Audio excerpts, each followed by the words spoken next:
Я хочу пояснить ситуацию с вороном. Вот его все ругают, чихают, что он плохой, такой-сякой, там натворил грехов, там наделал делов. Но я вам хочу сказать, да, ворон такой, он мое черное крыло. Он, как говорится, винтик в моем отряде. Ой, я знаю, что у него плохие качества есть, и я таким его принимаю, потому что без этих плохих качеств в нашем мире он бы так бы шустро себя не вел бы. Мне нужен шустрый человек, который из черного мира, который все знает ходы, выходы, и благодаря ему отряд мой был сыт, накормлен, одет, обут. Да, конечно, он 5 копеек брал и всего этого, но его польза была 100 рублей. Так что это мой ворон, мой черное крыло. Никто, кроме него, эту ношу материальную не может нести. Только он может нести. Он с радостью это несет. Духовное ему, конечно, не чуждо, но он говорит, я не духовный человек, я лучше материальным буду. Да, он на это дело мастер. Он любит деньги, да, не скрываю, любит деньги. Но он для этого и нужен, чтобы, как говорится, мой отрядный аппарат работал четко. Он в этом отряде чиновник, представляет аппарат чиновников.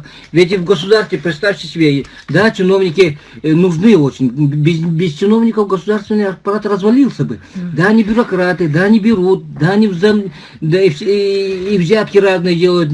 Но вот... Они как мой ворон, грехов за ними много, но и без них государство не может существовать. Если мы ликвидируем всех чиновников, как я ворона прогнал бы, государство разрушится.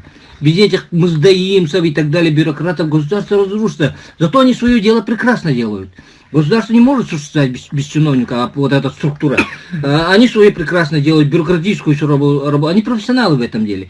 Также и мой ворон, профессионал в своем деле, добывать, продавать, покупать и так далее и тому подобное. Но он как чиновник также может и взятки взять и так далее, маленько из бюджета хапнуть немножко. И, как вы знаете, и чиновники не без греха же. За ним же это водится. Но их всех уничтожить или прогнать тоже невозможно. Без этого государственный аппарат, как даже без библиотекарства, даже без работника ЗАГСа, все разрушится на свете. Анархия будет. Вот поэтому, чтобы не было этой анархии в моем отряде, ворон прекрасно исполнял всю эту материальную функцию, финансовую, материальную функцию.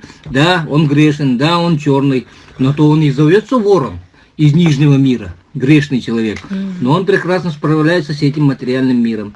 Поэтому вот прошу понять его как чиновника в моем отряде. Да, мздоимся, да, обманщика, может даже иногда и предателя. Все это ему прощается, потому что он чиновник моего отряда. Без его деятельности жизнь в отряде невозможна, материальная. Вот, чтобы вы поняли, кто такой мой ворон. На человеческом языке говорю. А на мистическом мой ворон вообще это мое крыло, мое кровное. Только с моей смертью он может улететь от меня. Так что вы принимаете ворона как моего самого, мою самую черную суть, которую все в вороне сконцентрировалась, на бедном вороне. Я-то сам в духовных облаках витаю, как ангел иногда, а он все это держит, всю материальную черноту на своем крылом черном несет. И с удовольствием несет, между прочим.